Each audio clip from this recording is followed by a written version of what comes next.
All right.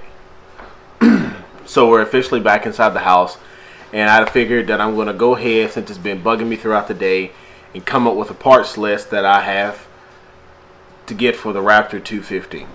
So it did change my budget completely. So with the Raptor 250, what I originally was told was that it was possibly going to need a coil, and because the spark was off, which spark is spark, and I was also told that the carburetors need cleaned and Son outgrew it.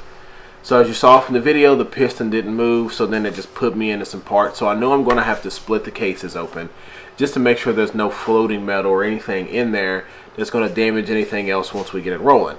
But here we're going to have the list of things that we're going to be purchasing as well. So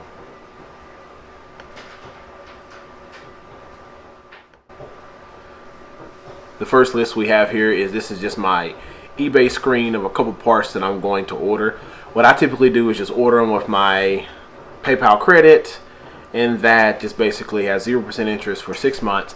And in that 6 months, I sell the machine, and then I just pay back it off out of that profit.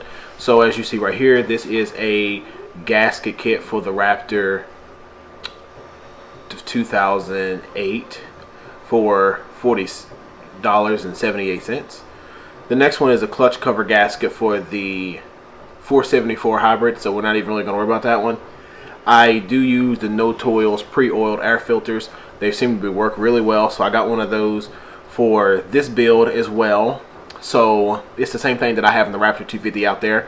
Works great. And I have one in the Raptor 125, or maybe one of them's a uni, but the battery box, one of those is used, just the lid, $20 plus $5 of shipping, and that's going to come off eBay as well. As we see, it is pointless for me to order a new tray if that battery is going to keep jumping up and down and it's going to bust through anyway. So you got to secure it down with that. And it did come with the ignition and the key, had it all working. The guy, for some reason, once we loaded up, put the key back in his pocket, called me when I'm halfway down the road. Not halfway down the road, I mean maybe 15 minutes out of my 3.5 hour drive, to tell me he still had the key. And I said, just keep it, I'll just order a new one. So another ignition right here, so we're at about $102 for that stuff.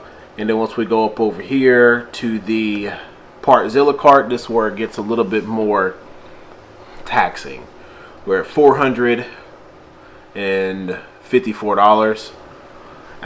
The piston rings set is at $26. If I'm in there, I'm going to go ahead and change the timing chain. So the timing chain is $9, about $10 for that.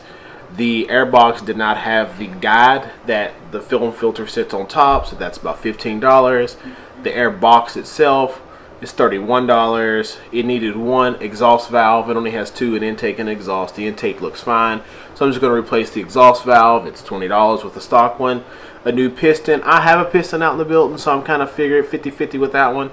The piston that came out of the Raptor 250, that came out of the originally from my son's, I have a backup piston which I can possibly use, but this one is $45, and the cylinder itself, the freaking jug, $307. So as you saw from here, if you haven't, there's a picture. It is scored pretty nicely. I don't want to do anything crazy because I don't want this to be a crazy elaborate build to where I got to go through the jetting and all this. Like, who's going to put a big bore cylinder on this and to keep stock exhaust and all that? And that's not what this is meant to be. This is meant to be something that I was going to get that was going to be budget friendly. Either keep for a grandparents quad, or it was going to be, well, at the grandparents house quad, or it was going to be a flip and sell.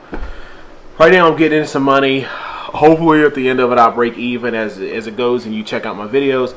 I do try to do things correctly. I don't want to sell anyone any junk. So these videos are for me to document the process of what I do to these quads. As well, it's a video documentation for you all. So if you all decide that you're going to buy the quad from me, what you'll do is ask me a whole bunch of questions, and I'll just send you the playlist. And you look at all the videos, it's going to answer all the questions. Outside of that, it's all here. But we're going to wrap up this video. I'm not as excited as I was when I went and picked it up. So today it was 7 hours of driving to come home and find out that there were some more issues than what I thought it was going to be. But you know, that's the gamble you take, you know. So make sure to check out this video. Make sure to share this video. Thank you for checking it out. Make sure to hit that like button and subscribe. And some more things will be coming here in the future.